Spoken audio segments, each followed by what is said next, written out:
Les internautes, bienvenue à ces nouveaux programmes.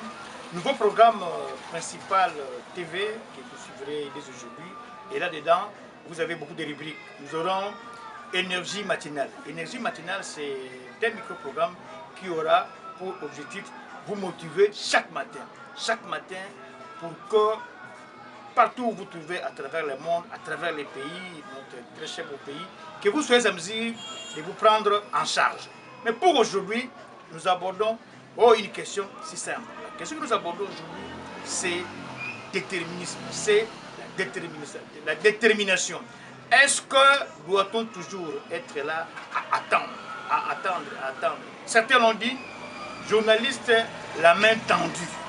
Est-ce qu'on doit faire une vérité biblique? On doit en faire une vérité d'évangile. Pourquoi seulement le journaliste doit être la main tendue aussi longtemps que c'est grâce à ces personnages, c'est grâce à ces messieurs, c'est grâce à ces acteurs que les politiciens aujourd'hui peuvent bomber le torse, que les politiciens aujourd'hui peuvent prendre place sur la tribune du peuple, j'allais dire, sur beaucoup d'autres tribunes. Et pourquoi pas devenir ministre? C'est toujours ces journalistes-là qui le font. Mais comment pouvons-nous expliquer que cette personne qui façonne les autres, qui fabrique les autres, soit taxée de main tendue et pas de main en poche? Est-ce qu'il y a un texte qui écrit, qui stipule que le journaliste doit, durant toute sa vie, demeurer dans la pauvreté? Comme certains l'ont dit, le journalisme, un métier ingrat. Non, ça doit cesser. Cela, c'est pourquoi? Parce que cet entretien intervient à la veille du grand congrès, un congrès qui va avoir lieu ici au pays, je crois, dans la capitale ici, Kinshasa. Ce congrès, c'est pour amener les journalistes à se choisir des dirigeants, à se choisir des personnes qui vont pouvoir diriger, qui vont pouvoir se prononcer sur la destinée de la profession demain. Qui allons-nous choisir? Ils sont très nombreux. Je ne veux pas me mettre à citer les noms ici, mais ce qui est important, c'est que vous sachiez que la profession, nous allons en congrès. Qui vont aller en congrès à une autre jolie question, parce que vous savez, cette question de délivrance des cartes se pose encore aujourd'hui. C'est vrai, nous avions eu ces cartes, ça fait des plus belles rêves, depuis les années 2005-2006, nous étions peu dans l'annuaire. Bon, c'est vrai, nous avions à un moment donné des cartes de la corporation, mais bon, peut-être que maintenant nous devons nous mettre en ordre pour entrer en possession de ces cartes, sinon pas même de Ténalieu, très bonne chose. Mais parlons un peu de cette vie de journaliste. Qui est journaliste ce jour? Ben, maintenant je vis sur les réseaux, et là aussi ça fait débat, tout le monde qui peut ouvrir son téléphone, prendre les images, et hop, c'est fini, c'est parti, il est journaliste. Bon, est-ce qu'on doit continuer comme ça? Je n'en sais rien, c'est un point de vue. Est-ce c'est pour autant que cette profession aujourd'hui ne vaut pas de la peine? Non, la profession a sa raison d'exister parce que c'est les contre-pouvoirs, c'est les quatrièmes pouvoirs, c'est l'historien du présent, c'est. Est-ce que le journaliste peut nouer les débuts du mois seulement avec sa profession? Oui, mais parfois nous assistons à des spectacles très désolants, des spectacles que nous offrent certains de confrères sur l'esplanade des palais du peuple. Vous allez voir une meute de confrères, un groupe de confrères courir derrière un politicien. Ok. Ah, fait des productions, transport, tout ce que vous voulez, de l'eau. Très bien.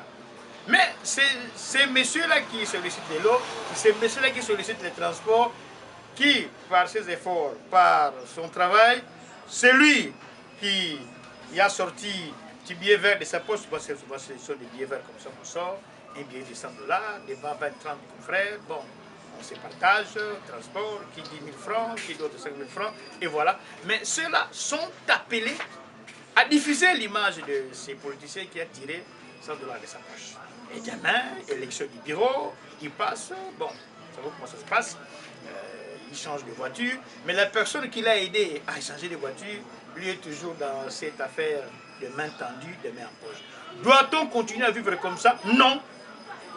Cette situation, la vie du journaliste, moi je pense que les confrères qui vont concourir à avoir des postes au niveau de la structure, INPC, Union nationale de la presse du Congo, à ne pas confondre avec l'Union nationale des psychologues congolais. Bon, ça c'est notre débat, en fait, ça c'est notre pain de manche, mais c'est journaliste de l'information.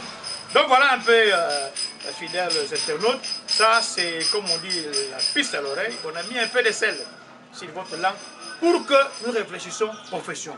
Doit-on continuer comme ça? Dieu seul sait. Mais en passant, laissez-moi vous dire, d'ici où nous émettons ces programmes ici, ces magazines, dans cette commune, il se prépare 70 ans de la commune de Matete. Et vous savez, 70 ans de la commune de Matete, tout le monde en parle.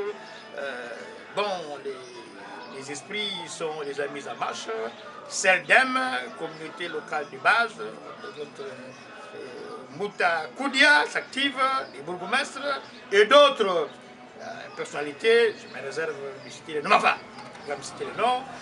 L'honorable Diabanza, qui est en échange avec nous, vous savez, c'est lui le numéro 1 au niveau officiel de la commune, c'est lui que nous avons choisi comme étant notre porte-parole au niveau de la ville, au niveau urbain pour notre commune. Voilà, et d'ailleurs, dans les jours à venir, vous allez l'entendre toujours avec ces programmes ici que j'ai dit. Énergie matinale, Principal TV, Arcana TV public. Désormais, vous suivrez toutes vos informations ici. Et sans oublier les initiatives. Il y a nos mamans aussi à la commune ici, certains brillent dans le secteur du modélisme. Madame Gisèle Kwango Malanda se bat avec des initiatives, comme vous pouvez vous imaginer. Elle nous fait des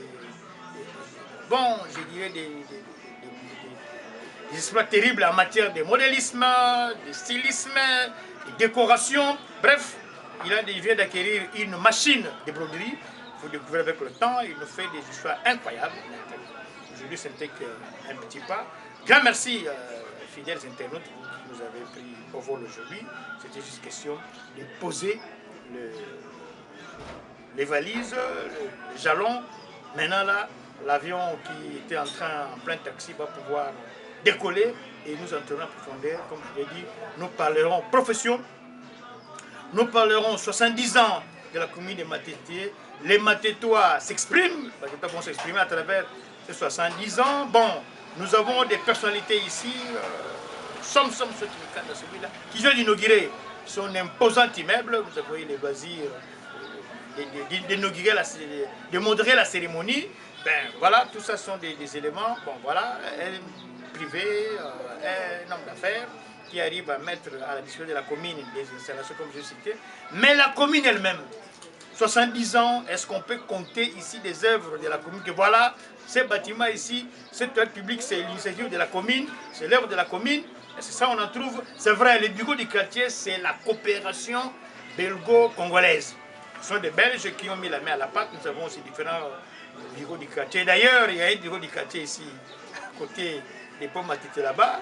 On a mis, bon, je ne sais pas, les structures judiciaires ont pu mettre l'embargo. Est-ce que les personnels du quartier y accèdent encore? Rien du tout. Voilà, une initiative, une maison, une bâtisse que les moines Marie et les Mundele nous a aidé à construire. Mais voilà, semble-t-il, c'est un terrain à problème. Comment ils sont-ils parvenus à arriver là-bas? Ça, c'est notre plan de marche. Mesdames, Mesdemoiselles et Messieurs, fidèles internautes, ici, nous mettons un point final. Ces gens, qui suis-je?